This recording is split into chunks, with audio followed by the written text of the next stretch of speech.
Namaste. This is Maya Tawari with another episode of Women's Power to Heal Mother Earth. Today I will be talking about forgiveness. Often we think of forgiveness as an act of forgiving the other, either for crimes foisted upon us or actions against us that have caused us hurt or harm.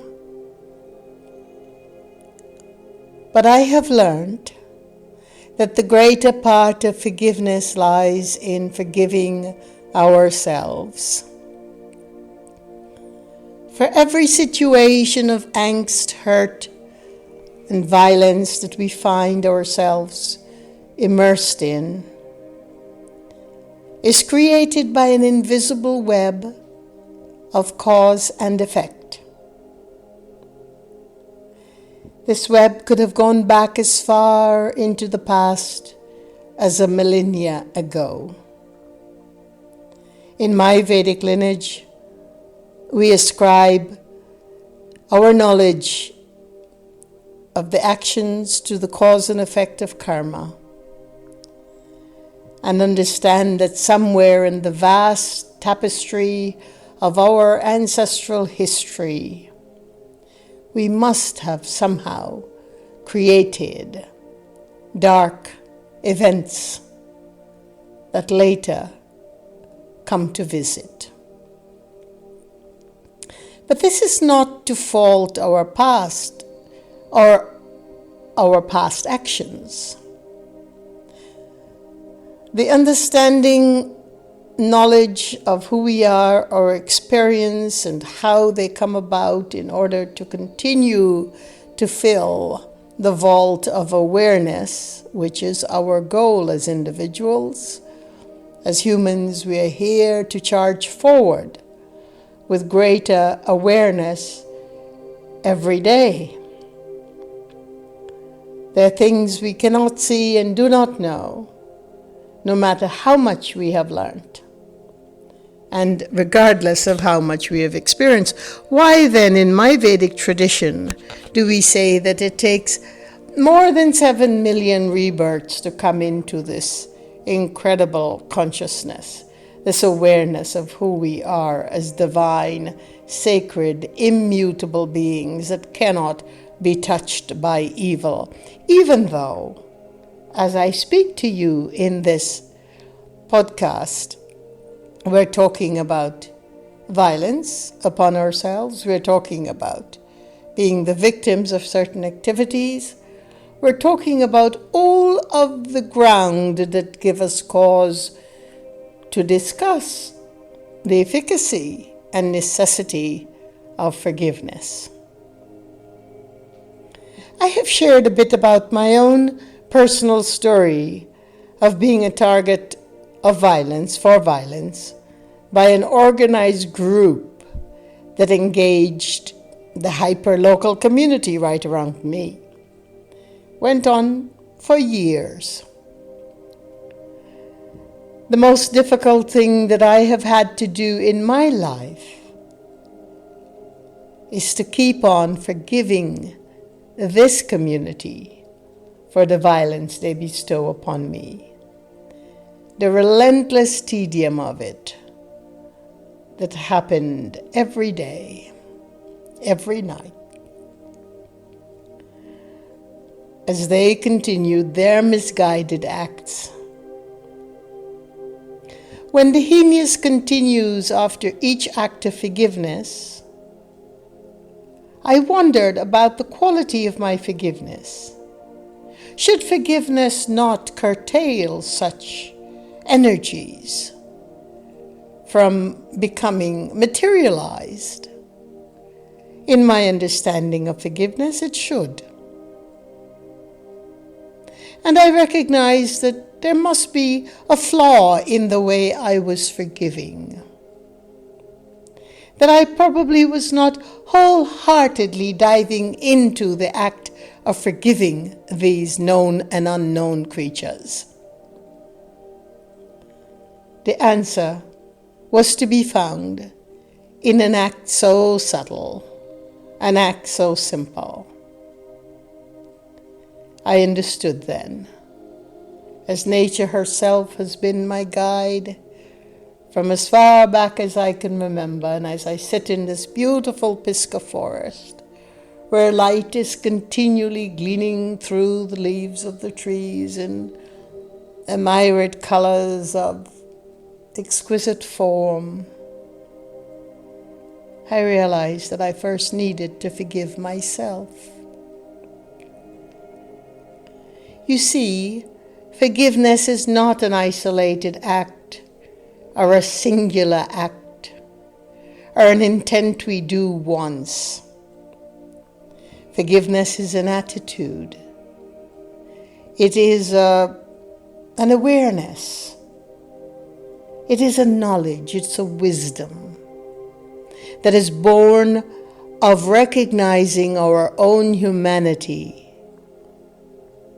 Forgiveness has to have the quality of the eternal because it has to last. It has to permeate each and every crevice of the things and people and events we hold in disapproval or in disdain. And also understand that forgiveness does not dwindle justice. It does not compromise justice. By forgiving, we leave the cause and effect to the law of our universe, where it belongs. We become the non-judge. We become the witness, the observer of all that is. And we seek humility because of that vast past of ancestral actions, memories, energies that have created who we are today and what happens to us and the mistakes we have made in our path, present and past. Most people think that because we live a spiritual life, we seldom make mistakes. This is not so. I don't know that we could live for even a day without making a mistake or two or three. We're not innocent of getting caught up in our own passion and process and goals, as our karmas have ascribed to us. We're not innocent in the path of our own personal humanities and karmas. And often we fail to see the consequences of our actions when we initiate them or feel we are doing what needs to be done. I am an extremely passionate person. I also have a lot of fire and the temper that goes with it. And I have never recalled making a good decision when the temper wanted to play itself out. We lose so many precious things in the way when we feel ourselves that others are to be blamed. Certainly, I have lived for more than a decade with incredible violence that surround me on a daily basis and nightly basis, and yet I understand that I have to also take accountability for what is happening somewhere, somehow, not only in the karmic largeness of it all, but in the fact of my own activities and actions as I have been on my journey to do well, to do peace, to do health. I must have stepped on many toes, unknowingly, of course. We all suffer loss, and loss hurts. We suffer betrayal, and it hurts even more because this is what begs us to and brings us to the knees of forgiveness. We can ask forgiveness of those whom we know we have hurt. But in the final stage, we must also sum up the courage to forgive ourselves for known and unknown actions. Because through forgiveness, we can realize the energy of our everlasting humanity and find that harmony that we must have within and without as a human person on a journey through awareness. We cannot change the past, but we can release toxicity from the heart. Others may put it there. Others may inundate us with their hatred, their abuse, their acts and intents of violence. But we have to keep clearing, and it does take energy, but we are compelled to keep clearing the toxicity, even if it means forgiving every day, as I have been doing. I wake up and I forgive. I go to bed. It's very difficult to forgive sometimes, but I do. But I realize that that circle of forgiveness needs a nucleus. And the nucleus always comes back to the core of who I am, to me, to my own karmas, to my own purpose in this incredible life. And that purpose is, I must forgive myself for the known and the unknown. And therein lies the core of forgiveness. And therein lies why it is so difficult to effectively forgive anyone. Because the most important aspect of forgiveness is ourselves. And why is that so? Why does it take so long to forgive the deeply damaging acts? For the same reason behind the deeply damaging these words. Not only do they betray or reveal the violence trusted upon us that can impair our physical, emotional, spiritual health, our properties, our finances, our work, our ability to move forward. But the deeply damaging derails something even more sacred than all that belong to us and all that is what we call the me, the us, the I. It evokes, it brings up the past. Who among us have not experienced in their childhood and early years the devastation of pain and hurt and to some extent abuse? The more abusive our past experiences, that we may have championed through, forgiven, forgotten, moved on, not even realized that it was so devastating.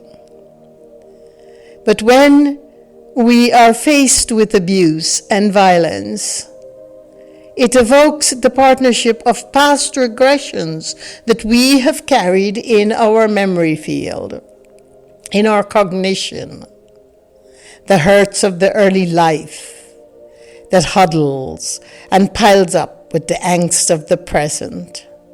And what a clump of gooey, gooky misery it all becomes, coalescing by the glue of despair and dysfunctional memories of the past, put together with the present onslaught. We've got a huge obstacle, a pratibandhaka as we call it in the Vedas. We'll get back to this incredible nucleus of forgiveness, because therein lies the answer of how we forgive, why we forgive, and why it is so difficult to find this energy when we have been deeply wounded. Tonight I look up at the clear night sky understanding there are billions of stars pitching about in this enormous universe. The full moon is stewarding the universe, shedding her white golden aura onto the earth. Her perfection eases my heart. I could feel her in unconditional love embracing the entire universe, the entire world, certainly the trees and streams in my forest. It embraces those who are out there with their destructive deeds, those who are in prayer, those who hold the light within, and those who carry the darkness. In these last years, I have been relentlessly pursued, poisoned, electrocuted, and other devices put upon my individuality. They were determined to bring me down. But each day I reinforced my resolve to the purpose I was given in this life. But there is something much more profound than our purpose when we become target, or when we are being held as victims and hostages to violence.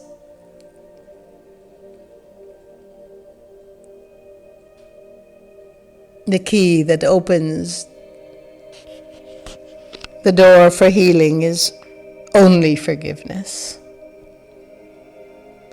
Forgiveness of those known and unknown that have been called to this ensemble of miserable acts.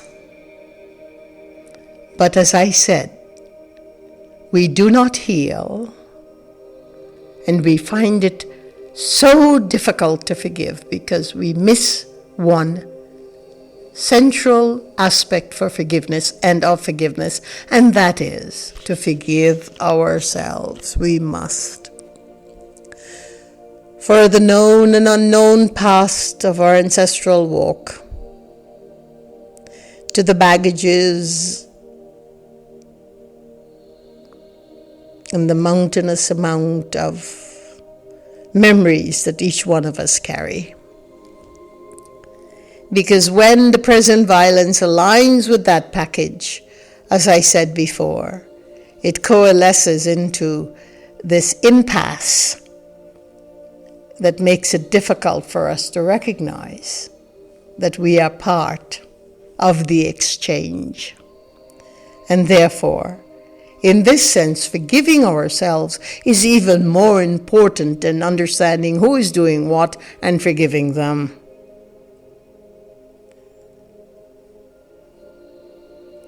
In my tradition, there's so many mantras, so much Vedic wisdom on the act of forgiveness and what it truly means. In a shloka, or a verse, we refer to the 8 flowers which delight Lord Vishnu, who is the sustainer of the great universe in Vedic thought. And the first of the 8 flowers is ahimsa, a subject I have been teaching for many years. Ahimsa is nonviolence. It is creating the act of non-hurt, creating inner harmony, that unconditional love. It is considered the first and foremost prathamam, the first flower. The second is indriya nigraha, which is the control of the senses. You know, this act of perception, our touch, our feel, our eyes, our hearing, our taste, all of it is something that keeps us poised into the world, connected to the external world, but they are only perceptions. Sarva Bhuta Daya, showing compassion to all beings, is the third flower.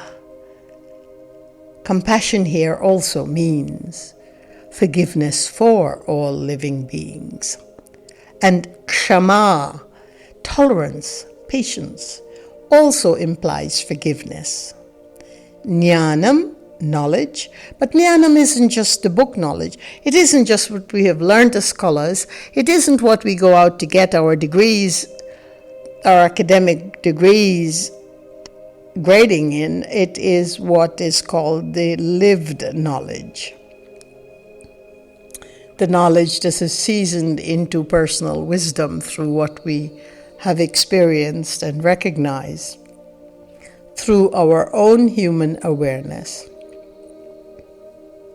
The sixth flower is tapas, the austerity, the understanding how to sacrifice for others, for the humanity of each other, for the sanctity of Mother Earth. The trees, the forest, nothing in nature lives for itself, you know that. And human beings do not also live for themselves, not when they become aware. So this tapasya, or austerity, it's not about giving up everything and living the life of just a sadhu, but it means the intent, the understanding that when we are called to make a sacrifice, we make it. Because it is always to the larger universe that we give of ourselves. And dhyanam, the meditation, the contemplation, the review of our own actions, the honesty with ourselves and the emotions and how we have felt and all the backlashes of our own darkness, that we bring light upon. Contemplation, simply, dhyanam is not just meditation. We sit there and do a practice. That dhyanam is about awareness. It's about being aware of what has bothered us, what has concerned us, what has hurt us. And then we shed light upon everything dark, and therefore that light is from the awareness. And the darkness is from the hidden caverns of our own past memories and lives and existence. And so dhyanam is shedding light upon our dark, our light upon our dark, because that is the cycle of humanity. And the eighth flower then is satyam, truth. Not your truth, my truth, partial truth, half-truth, truthiness, but the universal cosmic truth. We're all guided by it if we are honest. Our honesty can connect us to the universal truth, and sometimes it takes those 7 million lives to figure it out. So we're all doing well compared to the greater schema of things. And therefore we say then, why has it been so difficult for me to forgive? And that is because I have forgotten to cede my personal control to that of the cosmic law. I am not so greater than other human beings, including those who do barbaric acts, that I have to and need to forgive them. My own compilation of history and the baggages annexed to this history is what I must forgive, because it attracts to me more of the dark than the light. And so as I keep forgiving myself, I release these baggages of hurt and abuse and violence that course through the genetic genome of my own fragile self. And therein lies the forgiveness of all activities that it has attracted. Peace be your journey. Thank you once again for listening.